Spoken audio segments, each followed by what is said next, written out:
একদিন এক রাজামশাই স্বপ্নে দেখেন যে তার সব দাঁত পড়ে গেছে। রাজামশাই তো ভীষণ ভয় পেয়ে যান।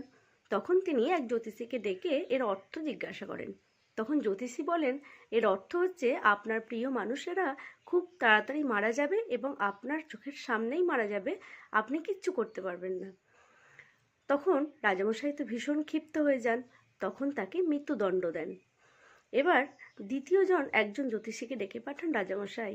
তখন জ্যোতিষীকে এইসব অর্থের কথা জিজ্ঞাসা করলে জ্যোতিষী তখন বলেন যে রাজামশাই, আপনার দীর্ঘ জীবন প্রাপ্তি আছে, আপনি অনেক দিন বাঁচবেন, আপনার অনেক আয়ু। এই কথা শুনে রাজামশাই তো ভীষণ খুশি হয়ে যান এবং তাকে কি উপহার সামগ্রী অনেক কিছু দেন। তো এখানে হলো বাক্যের কথার ধরন। এখানে বাক্যটা অর্থ একই ছিল, দুজনের কথার অর্থ একই ছিল, কিন্তু এর বাক্যের ধরনটা আলাদা ছিল, তাই একজনের মৃত্যুদণ্ড হলো আর একজনের বাহ